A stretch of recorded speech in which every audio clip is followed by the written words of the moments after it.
Hello दोस्तों, deep research में आप सभी का दिल से स्वागत है। दोस्तों, आज हम बातचीत करेंगे ऐसे 2 कंपनी के बारे में जो भविष्य में बड़े बनने की क्षमता रखते हैं, ठीक है? तो पिछले वाले दिनों में हम जितना बिजली यूज़ करते थे, अभी उससे ज़्यादा यूज़ कर रहे हैं और आने वाले दिनों में और भी ज़्यादा बिजली हम यूज़ करने लगेंगे। क्योंकि देखिए, आज सुबह से लेके रात तक, ठीक है, 24/7 हर एक चीज़ बिजली के ऊपर ही चलता है। आने वाले दिनों में जितने भी पेट्रोल और डीज़ल की कार वगैरह है या फिर मशीनरी चीज़ है, वो सब कुछ इलेक्ट्रिक और इलेक्ट्रॉनिक्स में कन्वर्ट हो जाएगा।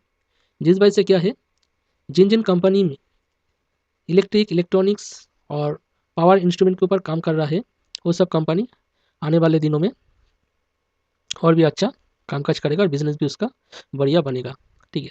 तो ऐसे 2 छोटे कंपनी हैं, जो फिलहाल तो छोटे हैं, मगर आप इसमें 5 से 10 साल देंगे, तो आपको एक अच्छा खासा रिटर्न मिल जाएगा।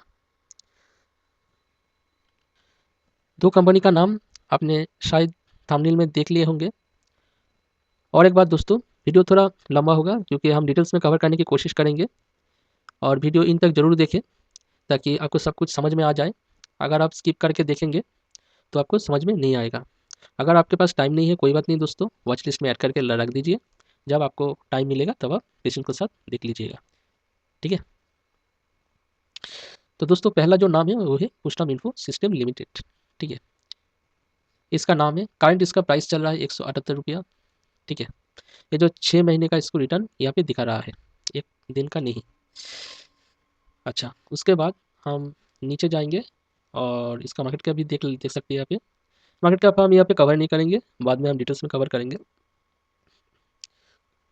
तो दोस्तों, ये कंपनी काम किस चीज़ के ऊपर करता है? हम इसे फ्यूचरिस्टिक क्यों बोल रहे हैं? इसके ऊपर आज हम बातचीत करेंगे। तो देखिए, ये जो कंपनी है, जनवरी 2008 को एस्टेब्लिश हुआ था। Ustam Info System Limited is an Indian company specializing in designing, manufacturing and selling energy storage and power conditioning equipment।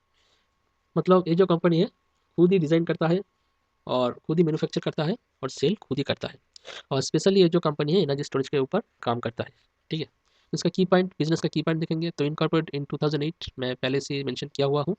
किस-किस चीज़ के ऊपर ये काम कर रहा है कंपनी, उसके ऊपर भी हम ध्यान देंगे। तो ये जो कंपनी है यूपीएस सिस्टम के ऊपर काम करता है, ठीक है?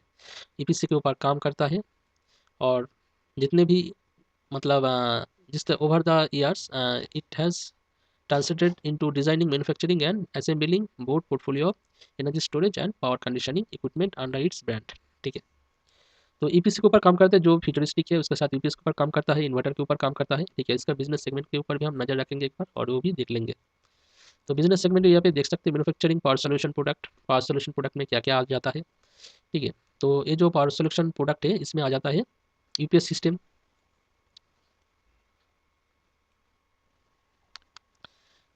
इन्वर्टर सिस्टम, लिफ्ट इन्वर्टर जो वेरी इंपॉर्टेंट है, lithium ion battery packs, voltage stabiliser and transformer, ठीक है? इस सभी के ऊपर काम करता है जो फ्यूचर में और भी ज़रूरत पड़ेगा क्योंकि यूपीएस के बिना कुछ नहीं चलेगा। जो भी राउटर है या फिर सर्वर है या फिर कंप्यूटर वगैरह है, सब यूपीएस के ऊपर ही काम चलता है, इन्वर्टर के ऊपर नहीं चलता है। और लिफ्ट इन्वर्टर आने वाले दिनों में और भी भाई बिल्डिंग बनेगा, ठीक है? फ्लैट होगा और नीचे से ऊपर चढ़ने सीढ़ियाँ जो है वो इस्तेमाल नहीं हो सकता क्योंकि उतना ऊपर चढ़ना आसान नहीं है, ठीक है? 10 मंजिला बिल्डिंग में चढ़ना कोई आसान बात नहीं है, उसके लिए लिफ्ट की ज़रूरत है। लिफ्ट बिजली में चलता है, जब बिजली नहीं रहेगा, लोड शेडिंग रहेगा तो तब क्या होगा? तब जो लिफ्ट इन्वर्टर है वो इस्तेमाल में आएगा। तो ये भी फ्यूचरिस्टिक है। उसके बाद जो लिथियम बैटरी पैक है ये भी फ्यूचरिस्टिक है। उसके बाद जो वोल्टेज स्टेबलाइजर है ये भी फ्यूचरिस्टिक है। अच्छा, उसके बाद देखेंगे इसका और क्या है, बिज़नेस सेगमेंट में हम देख लिए ये वाला और अभी भी देखिए third party product and reverse logistic, उसके ऊपर भी हम बातचीत करेंगे। क्या है third party products and reverse logistic? तो यहाँ पे देखिए, the company trades in third-party batteries and power components while also managing reverse logistic and disposal of old system through buyback arrangement. This helps supported the core offering and extended life cycle support to customers। मतलब customer के पास जितने भी पुराने UPS हो या फिर inverter हो वो रिपेयर होता है, उसको बाईबैक किया जाता है और साथ ही जो ओल्ड सिस्टम है उसको भी मेंटेनेंस किया जाता है, ठीक है? अच्छा, उसके बाद देखेंगे इसका बी वाला है वैल्यू एडेड सर्विस, क्या क्या मिल रहा है वैल्यू एडेड सर्विस में? तो इंक्लूडिंग इंस्टॉलेशन, अच्छा इंस्टॉलेशन है, including installation, maintenance, annual maintenance, contract. AMC के ऊपर भी काम करता है, रेंटल सर्विस भी देता है। मतलब जो लोग शॉर्ट टाइम के लिए यूज़ करना चाहते हैं तो उसके लिए रेंटल सर्विस है, 3 महीना, 6 महीना या 1 साल, उसके लिए खरीदने की ज़रूरत नहीं। तो रेंटल सर्विस लेके वो इस्तेमाल कर सकता है। This service strength customer relationship and ensure consistent post sale engagement. ठीक है, मतलब सेलिंग के बाद जो कस्टमर रिलेशनशिप है उसके साथ एंगेजमेंट रहता है, किस वजह से सर्विस जो है सर्विस स्ट्रेंथ बढ़ाने के लिए। ठीक है, और जो कस्टमर का जो रिलेशनशिप है अच्छा होगा तो बिजनेस भी अच्छा होगा। अच्छा, particular with large institutional clients like ATM operators, मतलब जो ऑफिस वगैरह है, एटीएम से, बैंकिंग सेक्टर है या फिर स्कूल कॉलेज जहाँ पे है, इंपॉर्टेंट जो सेक्टर है वहाँ पे भी ये काम करता है पावर सप्लाई के ऊपर। ठीक है। अच्छा, उसके बाद देखेंगे सोलर ईपीसी। मैं पहले से ही बोल दिया हूँ, जो सोलर प्रोजेक्ट के ऊपर काम करता है। ईपीसी मतलब इंजीनियरिंग, प्रोक्यूरमेंट, कंस्ट्रक्शन। ठीक है, मतलब खुद ही मैन्युफैक्चर करता है, मतलब क्या है, खुद ही मेंटेनेंस भी करता है, सप्लाई भी करता है, डिज़ाइन करता है, इंस्टॉलेशन करता है, खुद ही सब कुछ करता है ईपीसी, सोलर ईपीसी के ऊपर। ठीक है, मतलब आपका छत के ऊपर अगर सोलर पैनल लगाना है तो खुद इंस्टॉल करेगा, डिज़ाइन करेगा, सर्विसिंग मतलब मेंटेनेंस जो कुछ है सभी खुद ही करेगा कंपनी। अच्छा, मैन्युफैक्चरिंग फैसिलिटीज़ के ऊपर एक बार नज़र रख लेंगे हम। देखिए दोस्तों, डिटेल्स में हम जा रहे हैं जिस वजह से कि वीडियो थोड़ा लंबा होगा। ठीक है, तो आप ध्यान से देखना, स्किप मत करना, नहीं तो प्रॉब्लम हो जाएगा। तो मैन्युफैक्चर फैसिलिटी से कहाँ पे है, सॉरी क्या-क्या नहीं, कहाँ पे है मैन्युफैक्चर फैसिलिटी। अच्छा, मैन्युफैक्चर फैसिलिटीज़ में देखिए 3 जगह पे मैन्युफैक्चर फैसिलिटीज़ है, महाराष्ट्र पे है। ठीक है, और 2 जो यूनिट है, एक है भसाई में और एक है भरिन भावंडी में। ठीक है, भिवंडी एंड भसाई और महाराष्ट्र 3 जगह में मैन्युफैक्चर होता है। ठीक है, यूपीएस होता है, offering such as UPS system, inverter system और lithium ion battery pack system and voltage stabiliser. ठीक है, ये चारों चीज़ मैन्युफैक्चर होते हैं इन 3 जगह पे। अच्छा, कौन-कौन सी जगह पे कितने-कितने मैन्युफैक्चर है वो हम इस वीडियो में कवर नहीं करेंगे, नहीं तो वीडियो बहुत बड़ा हो जाएगा। दूसरा वाला जो टॉपिक हम कवर नहीं कर पाएँगे। ठीक है, तो यहाँ पे लिखा हुआ है। अच्छा, उसके बाद हम एक बार देख लेते हैं, इसके डिटेल्स के ऊपर एक बार देख लेंगे हम। ठीक है,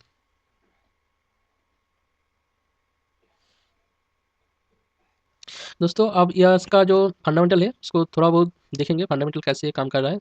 तो पुष्पा इनको system limited, BSc and NSC, दोनों एक्सचेंज के ऊपर ये लिस्टेड है क्योंकि ये एक मेन बोर्ड आईपीओ है।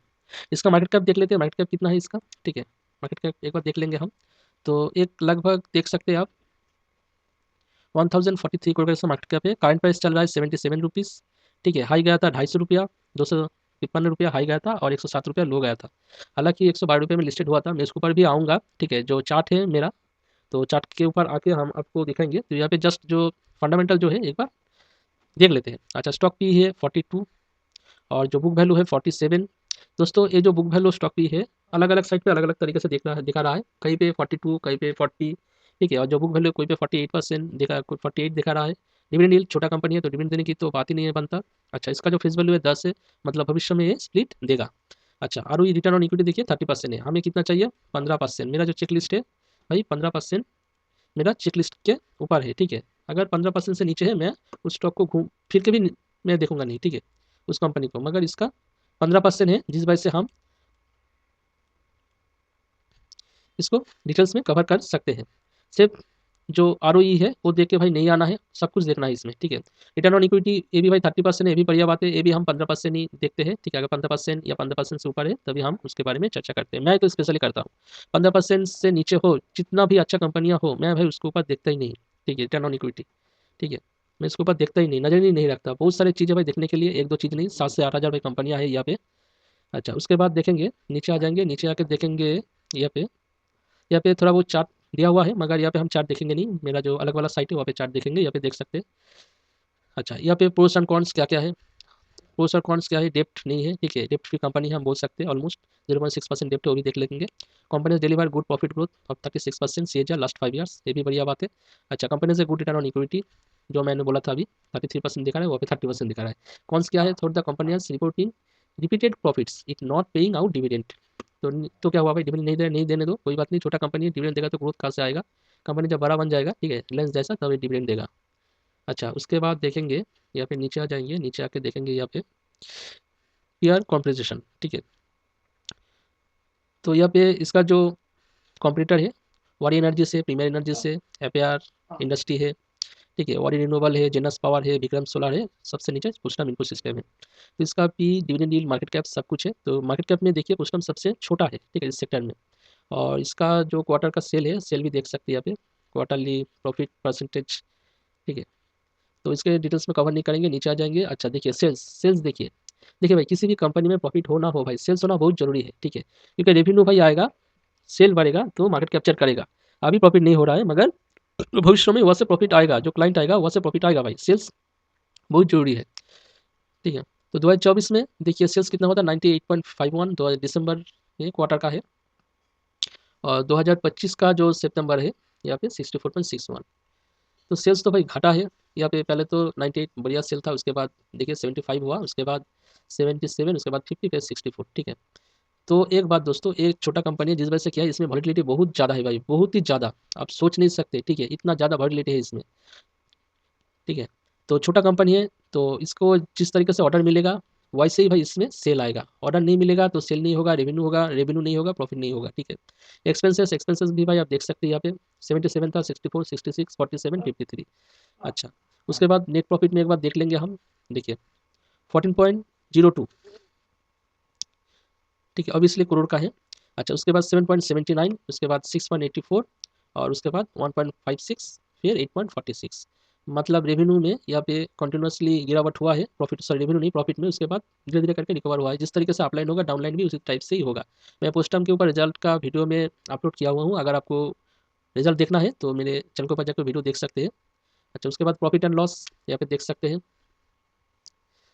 सेल्स देखिए, अच्छा वो जो था, ये वाला जो था ये क्वार्टर रिजल्ट का था, ठीक है, और यहाँ पे जो प्रॉफिट एंड लॉस है वो एनुअली का है, ईयरली का है, ठीक है। तो सेल्स पहले 110 था, उसके बाद 131 हुआ, फिर 171 हुआ, फिर 229, फिर हुआ 256, उसके बाद 346, उसके बाद 269, ठीक है। और एक्सपेंसेस भी बढ़ा है, सेल बढ़ेगा एक्सपेंसेस भी बढ़ेगा, क्योंकि खर्चा तो भाई है ही। और उसके बाद नीचे आ जाएंगे, नीचे देखेंगे बैलेंस शीट में। अच्छा, बैलेंस शीट यहाँ पे देख सकते हैं, डिटेल्स में हम कवर नहीं करेंगे बैलेंस शीट को, कैश फ्लो को भाई डिटेल्स में कवर नहीं करेंगे। अच्छा, डेप्टर डेज देखेंगे, ठीक है, डेप्टर डेज देखिए धीरे धीरे करके घट रहा है, एक अच्छी बात है, पहले तो बढ़ा था, उसके बाद 98, 67, 107, 128, उसके बाद 113, ठीक है। छोटा कंपनी में क्या हुआ भाई, जब तक ऑर्डर आपको पास रहेगा भाई, कंपनी अच्छा बिजनेस दिखाएगा, मगर ऑर्डर नहीं रहेगा तो कंपनी में बिजनेस नहीं रहेगा। रिटर्न ऑन इक्विटी परसेंटेज पहले देखिए 42% था, गिर गिर के अब 30% में आके रुका हुआ है। शेयर होल्डर पैटर्न देखिए, प्रोमोटर का जो शेयर होल्डर पैटर्न है, प्रोमोटर का जो शेयर होल्डर पैटर्न है, ठीक है, एक बार देख लेंगे। तो 72% 2025 जून में था, और सितंबर में भी वैसे ही, मगर ना खरीदा ना बेचा, ठीक है। एफ ने माल बेच दिया था, एफ में देख सकते हैं माल बेच दिया है, और डीएल्स ने भी भाई माल बेचा है, और पब्लिक ने माल उठाया है, ठीक है। मगर डरने की कोई बात नहीं भाई, प्रोमोटर का जो होल्डिंग है वो भाई स्टेबल है, ठीक है। एफ तो बाई सेल करेगा ही, क्योंकि इतनी छोटे कंपनी में आईपीओ के वक्त भाई एफ ने माल उठाया था शायद, उसके बाद वो बेच के निकल के चला गया, ठीक है। वो फिर से आएगा, कब आएगा, जो ये मिड कैप या स्मॉल कैप कंपनी में कन्वर्ट हो जाएगा तब आएगा। अब जो ये कंपनी है ना भाई, ये नैनो माइक्रो कैप आप बोल सकते हैं इसको, ठीक है, ये माइक्रो कैप कंपनी है, माइक्रो कैप कंपनी है, जिस वजह से क्या है, इसमें रिस्क नहीं लेते ये लोग बड़े लोग हैं, बड़े इंस्टीट्यूशनल बायर से, ये लोग रिस्क नहीं। दोस्तों, और एक साइट के ऊपर हम लोग आ चुके हैं, यहाँ पे देख सकते हैं पोस्टल सिस्टम लिमिटेड है, इसका चार्ट यहाँ पे दिया हुआ है, मगर हम यहाँ पे चार्ट नहीं देखेंगे, हम दूसरे साइट में चार्ट देखेंगे, ठीक है। यहाँ पे और कुछ डिटेल्स को कवर करना है, उसके लिए हम ये जो साइट है ओपन किया है। तो इस यहाँ पे भी कंपनी का डिटेल्स में दिया हुआ है, ठीक है। थोड़ा बहुत बातचीत यहाँ पे कर लेते हैं, जैसे हार्बिट सोलर के ऊपर काम करता है, उसके बाद यूपीएस के ऊपर काम हुआ, जो वहाँ पे है वही है, सार्वो कंट्रोलर के ऊपर काम करता है, सभी इलेक्ट्रॉनिक्स के पार्ट्स के ऊपर ये काम करता है, ठीक है। अच्छा, उसके बाद यहाँ पे नीचे आ जाएंगे और देखेंगे रेवेन्यू एंड प्रॉफिट कन्वर्शन, देखिए यहाँ पे tax and others net income, ठीक है, ऑपरेशन इनकम है। अच्छा, यहाँ पे और नीचे आ जाएंगे। अच्छा, यहाँ पे ऑसिलेटर में जो है भाई सेल का इंडिकेटर दिखा रहा है, ठीक है, ऑसिलेटर में भाई सेल का इंडिकेटर दिखा रहा है। समरी में भी भाई टेक्निकल जो है उसमें भी सेल का इंडिकेटर दिखा रहा है, और मूविंग एवरेज में भी भाई सेल का इंडिकेटर दिखा रहा है, ठीक है। सही में भाई सेल का इंडिकेटर दिखा रहा है। तो चार्ट में जाएंगे, अब देखेंगे क्या सच में इसको सेल का जो इंडिकेटर दिखा रहा है किस कारण दिखा रहा है, ठीक है। अच्छा, चलिए चार्ट के ऊपर जाते हैं और देखते हैं इसमें क्या चल रहा है अभी। तो दोस्तों, आ गए हम चार्ट के ऊपर, ठीक है। चार्ट के ऊपर आप यहाँ पे देख सकते हैं, ये जून में लिस्टेड हुआ था, ठीक है, 3 जून को। वहाँ से इसमें रैली स्टार्ट हुआ लिस्ट होने के बाद, ठीक है, फ्यूचरिस्टिक कंपनी है, और उसके बाद थोड़ा बहुत नीचे आया था, ठीक है, यहाँ से इसमें रैली स्टार्ट हो गया था, इस तरीके से रैली हुआ, फिर से इसने जंप किया, फिर ऊपर गया, फिर भाई नीचे आ गया, फिर यहाँ से ऊपर गया, फिर नीचे आ गया, ठीक है। अभी तो इसी पैटर्न में चल रहा है। अच्छा, इसका इंपॉर्टेंट जो सपोर्ट एंड रेजिस्टेंस है वो भी एक बार देख लेंगे हम, ठीक है। तो इसका इसने ऊपर की तरफ कितना गया था भाई, ये जो ऊपर की तरफ गया था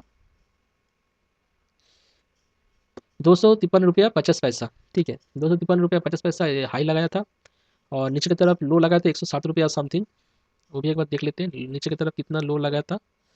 तो लो लगाया था ₹108, ठीक है, ₹108 नीचे की तरफ लो लगाया था। इसका जो इम्पोर्टेंट जो सपोर्ट था मेरे हिसाब से ₹164, ठीक है, ₹164 भाई इम्पोर्टेंट एक सपोर्ट था मेरे हिसाब से, मगर क्या हुआ वहाँ पे ये जो है ₹164 मेरे हिसाब से एक इम्पोर्टेंट सपोर्ट था ये वाला, ठीक है। ₹167.50 था, उसके नीचे ₹164, जहाँ पे मैंने 22 जो लाइन लगाया था ग्रीन वाला मेरा बाय लाइन है मेरे हिसाब से।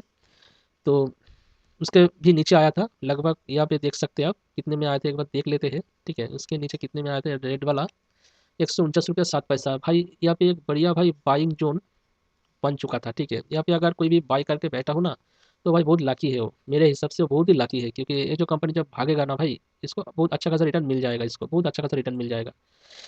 अच्छा, ऊपर की तरफ गया था रिसेंटली रिसेंटली यहाँ पे टच किया था, तो इसमें देखेंगे कहाँ गया था। तो यहाँ पे देख सकते हैं ₹175.68, ठीक है, यहाँ तक गया था। तो उसका नेक्स्ट जो रेजिस्टेंस जोन है ₹192.30, मतलब ₹192.30 इसका नेक्स्ट जो रेजिस्टेंस जोन है। अगर इसने इसको पार कर लिया तो 200 का जोन है, 200 के बाद तो भाई ऊपर ही जोन है, 213, 14, हर एक स्टेप में मैं यहाँ पे जोन जो लगाया हूँ प्राइस, ठीक है। और एक बात दोस्तों, ठीक है, अगर आप लोग चाहते हैं कि ये जो सपोर्ट रेजिस्टेंस कैसे देखते हैं, कैसे कैलकुलेशन करते हैं, तो मेरे जो रिटेल भाई है, आप लोग मेरे कमेंट बॉक्स में जाके सपोर्ट एंड रेजिस्टेंस यस बोल के लिख दीजिएगा। मैं सपोर्ट एंड रेजिस्टेंस कैसे लगाता है, इस तरीके से कैसे लाइन बनाता है, मैं उसके ऊपर भी वीडियो लाऊंगा, ठीक है। तो दोस्तों कुछ टर्म के ऊपर बहुत बातचीत कर लिया हम, बहुत बड़ा हो गया वीडियो। तो इस वीडियो में हम जो दूसरा वाला कंपनी है उसको हम कवर नहीं कर पाएंगे, ठीक है। तो दोस्तों वीडियो अच्छा लगे तो वीडियो को जरूर लाइक करें, चैनल को जरूर सब्सक्राइब करके रखें। मैं नेक्स्ट टाइम वो जो दूसरा वाला कंपनी है बिलविस, उसके ऊपर मैं वीडियो अपलोड करूँगा, ठीक है। और एक बात दोस्तों, मैं कोई फाइनेंशियल एडवाइज़र हूँ नहीं कि मैं आपको बाय सेल का सलाह दे सकूँ। आप अपने रिस्क और एनालिसिस लगा के और अपने फाइनेंशियली जो एडवाइज़र है उसके साथ बातचीत करके बाय और सेल करें। मिलते हैं अगले वीडियो में, तब तक के लिए जुड़े रहें डीप रिसर्च के साथ।